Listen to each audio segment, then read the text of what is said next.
boa tarde. Hoje é quarta-feira, dia 6 de setembro. A gente começa agora mais uma edição do programa Conecta, que sempre traz tudo o que é destaque aqui no Parlamento de Santa Catarina.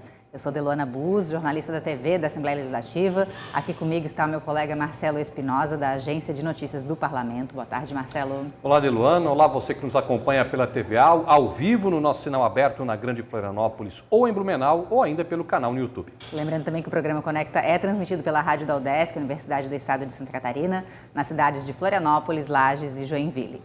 A gente começa a edição de hoje do programa Conecta falando da votação realizada em plenário na tarde de ontem, aqui no Parlamento de Santa Catarina, com a aprovação de alguns projetos de lei, inclusive um deles de autoria do presidente da Casa, deputado Mauro de Nadal, que fala sobre os microprodutores rurais aqui de Santa Catarina que estão em áreas de assentamento. Qual é o objetivo desse projeto que foi aprovado, Marcelo? É regulamentar uma questão que é meio complexa, porque como os assentados geralmente não têm o título de propriedade do imóvel, eles têm uma dificuldade para poder emitir nota fiscal. Essa lei aprovada ontem possibilita que as prefeituras deem a autorização, desde que comprovem que aquela família produz no assentamento rural, para que elas possam emitir nota fiscal. Isso aí é vantajoso para a economia, para as famílias que vão poder ter condição de vender sua produção com mais regularidade. A gente conversou com o deputado Mauro de Nadal, que falou um pouco mais sobre essa iniciativa. Acompanhe. Esse é um projeto que dá segurança para os municípios, para o Estado e também para as famílias de agricultores, porque hoje nós temos no Estado de Santa Catarina várias regiões de assentamento e essas pessoas que lá estão, elas não têm o título de propriedade ainda e o município encontra dificuldades no momento de autorizar a elaboração de um bloco de produtor rural. Essas mesmas diferenças ocorrem quando este questionamento é feito ao Estado de Santa Catarina. Por quê? Porque não tem uma legislação pertinente que dê segurança para a emissão destes blocos.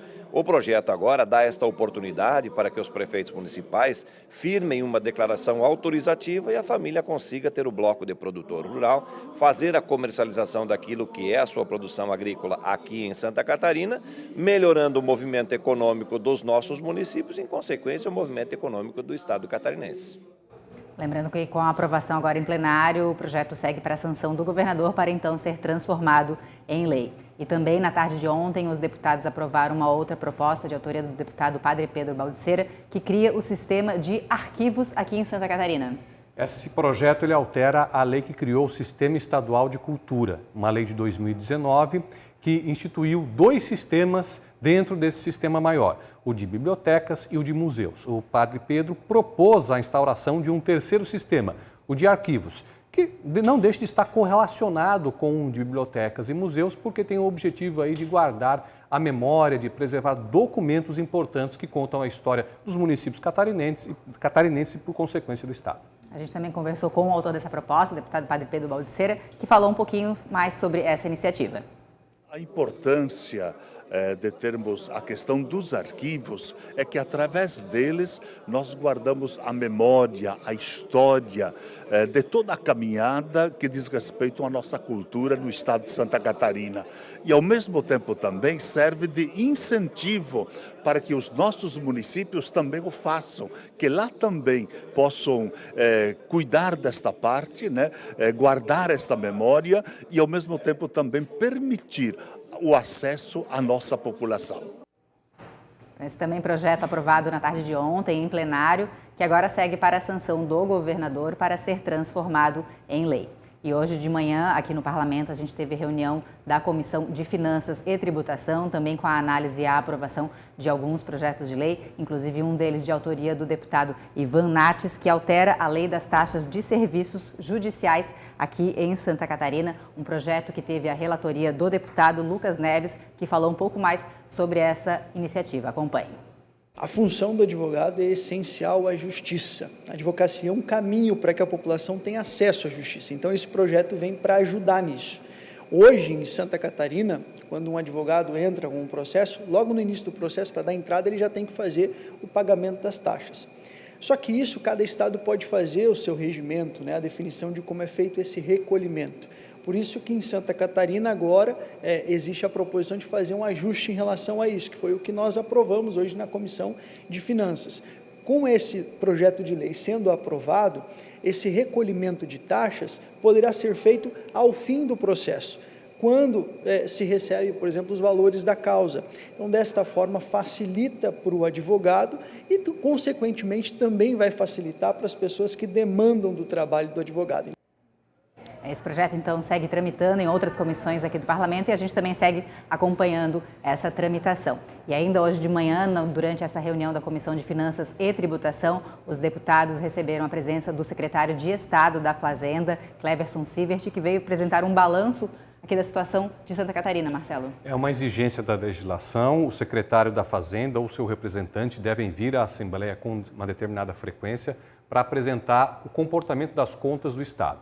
O balanço que foi apresentado hoje é referente aos 4 primeiros meses deste ano, 2023. O secretário Cleverson destacou que houve uma queda na arrecadação, na receita, melhor dizendo, em relação ao mesmo período do ano anterior, em função, segundo ele, de uma redução nos repasses de verbas por parte do governo federal.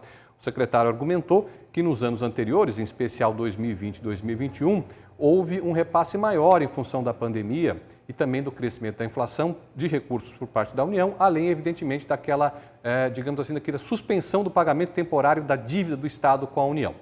Questionado sobre um outro ponto que não foi abordado inicialmente na reunião, o secretário tratou da questão do fim da cobrança dos 14% de previdência no salário, na aposentadoria de servidores que ganham abaixo do teto do INSS. E, segundo o secretário de Luana, nós devemos ter novidades em breve. O governo já está finalizando os estudos no sentido de revogar essa cobrança. Então, nós devemos ter em breve algum projeto aqui na Assembleia Legislativa que vai tratar sobre isso, uma reivindicação de boa parte do funcionalismo público para acabar com essa cobrança de 14% que foi instituída na reforma da Previdência aprovada no governo Carlos Moisés em 2021. Legal, assunto interessante que a gente também continua acompanhando aqui com a nossa equipe de jornalismo da Assembleia Legislativa. E no dia de ontem a gente teve a realização de uma audiência pública promovida também aqui pelo Parlamento para falar sobre o sistema de esgoto na Praia dos Ingleses, um balneário que é localizado aqui no norte da ilha de Santa Catarina, uma situação que tem preocupado bastante autoridades e também moradores daquela região, Marcelo. São frequentes as queixas que a gente ouve daquela região do norte da ilha, não só, aliás, os rios acabam sendo poluídos, esses rios correm para o mar e acabam poluindo as praias. A gente teve no verão passado, logo no começo da temporada, vários registros de praia sem condições de banho em função dessas questões. Para tratar desse assunto, foi realizada essa audiência pública na noite de ontem, lá no bairro dos Ingleses, quase no limite ali com o Santinho, proposta pelo deputado Sargento Lima e com a participação também do deputado Marquito. E o que saiu desse encontro? A necessidade de se repensar, de se revisar o contrato que existe entre a Prefeitura e a Casan, Prefeitura de Florianópolis no caso, mas principalmente trabalhar no sentido de uma política municipal de saneamento, que de certa forma já está em execução. A Câmara Municipal de Florianópolis aprovou recentemente um pacto pelo saneamento, que prevê uma série de ações nesse sentido. Mas a reclamação dos moradores ali da região, tanto dos Ingleses quanto do Santinho, foi muito grande nessa audiência.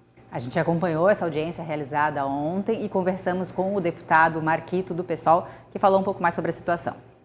A gente precisa ver realmente o que tem de acordo estabelecido no Plano Municipal de Saneamento Básico, as metas do contrato da Prefeitura com a Casan e ajudar, enquanto Assembleia Legislativa, a encontrar essa solução, porque com certeza a falta de saneamento traz problemas de saúde pública, a gente tem que entender. E pior, a gente também traz problemas de qualidade ambiental. Lembrando que a reportagem completa sobre essa audiência pública está na nossa agência de notícias, www.alesc.sc.gov.br e também nas redes sociais aqui do Parlamento Catarinense. Sobre isso que a gente conversa agora com o nosso colega Rony Ramos, que está aqui. Boa tarde, Rony. Olá, Delu. Olá, Marcelo. Olá, você que nos acompanha.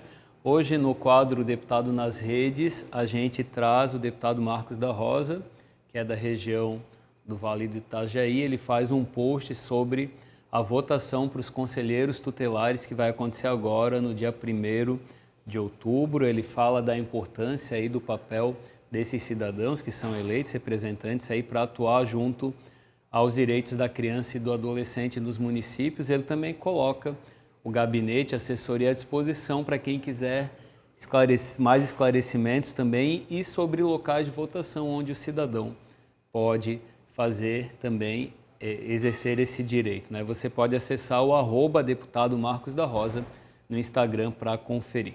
E o destaque das redes da LESC, a gente traz um post sobre a comitiva do Consegue Escolar, que esteve na cidade de Medellín, na Colômbia, acompanhando as iniciativas lá da promoção da cultura da paz no ambiente escolar. É uma comitiva aí liderada pelo presidente da Assembleia, envolvendo vários órgãos do Estado, que aconteceu há algumas semanas. A gente tem um post com várias imagens bem explicadinho lá no Instagram, que você pode acessar o @AssembleiaSC. E Deluane e Marcelo, a gente está com uma novidade lá no Instagram, que é a agenda semanal, que a gente tinha antes um post de agenda semanal e agora é diariamente, todos os dias, a partir das 8 da manhã, a gente sobe um conteúdo, especialmente com as atividades das comissões, que a gente tem aí percebido um aumento no fluxo do trabalho ao longo do ano aí, das atividades parlamentares, análise de projetos de lei, eventos. Está tudo aí na nossa agenda, que você confere sempre no @AssembleiaSC no Instagram, a partir das 8 da manhã. Ok, Rony, obrigada. Lembrando então que essa agenda está disponível, depois a gente também tem as reportagens que são produzidas pela nossa equipe. Você pode continuar bem informado sobre o que acontece aqui no Parlamento de Santa Catarina. E hoje pela manhã a gente teve também reunião da Frente Parlamentar da Grande Florianópolis. Tiveram como assuntos principais a questão da mobilidade na região e também a instalação de um transporte integrado metropolitano aqui na Grande Florianópolis. É o maior desafio hoje na questão urbanística, a questão da mobilidade urbana aqui em Santa Catarina, aliás, na Grande Florianópolis, porque hoje cada município tem a suas linhas. Alguns vêm até Florianópolis, mas você se deslocar entre os municípios da Grande Florianópolis é muito complexo e caro, em função de não haver essa integração. A proposta que está sendo apresentada, foi apresentada nessa audiência, é os municípios abrirem mão de terem, de trabalharem em cima das suas linhas e passarem essa responsabilidade para o Estado, para que o Estado faça um projeto integrado, integrando aí todos os municípios da Grande Florianópolis. A gente conversou com o coordenador da Frente Parlamentar da Grande Florianópolis, deputado Camilo Martins, que falou um pouco mais sobre esse assunto.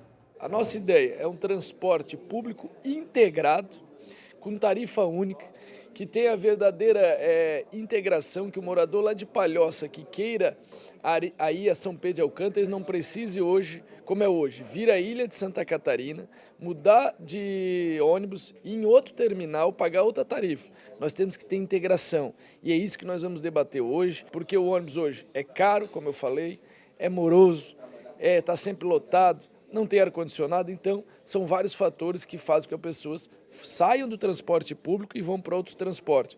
Esses outros transportes acabam ocasionando o quê? Imobilidade.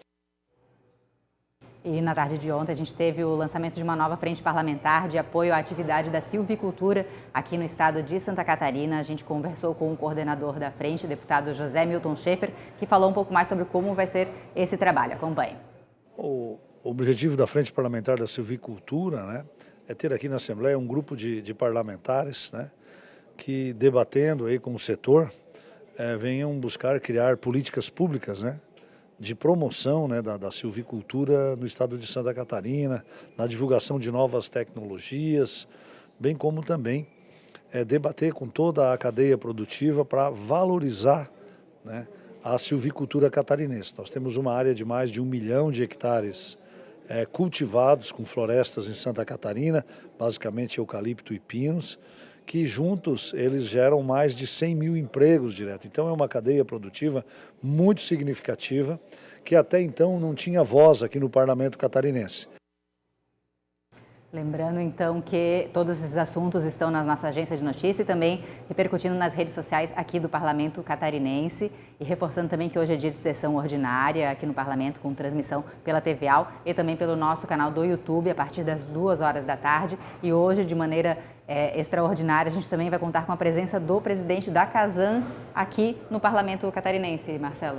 Pois é, para quem não está sabendo eventualmente, Deluana, hoje pela manhã nós tivemos, aliás, na madrugada de hoje nós tivemos o rompimento de um reservatório de água da CASAM, situado no bairro Monte Cristo, na região continental de Florianópolis. O equivalente a uma piscina olímpica de água se rompeu imediatamente, alagou várias casas, destruiu casas. Felizmente não tivemos feridos graves nem mortos, mas houve muitos danos materiais. E o presidente da CASAM estará aqui na Assembleia para discutir, para mostrar para os deputados, convocado que foi pela Comissão de Economia, para tratar desse desastre, desse acidente que aconteceu ali na região continental da capital. Reunião que a gente vai acompanhar aqui com as nossas equipes de comunicação e depois divulgar também na nossa agência de notícias e nas redes sociais aqui do Parlamento. O programa Conecta vai ficando por aqui. Você acompanha mais informações do Parlamento nas redes sociais, @AssembleiaSC. Uma boa tarde para todos.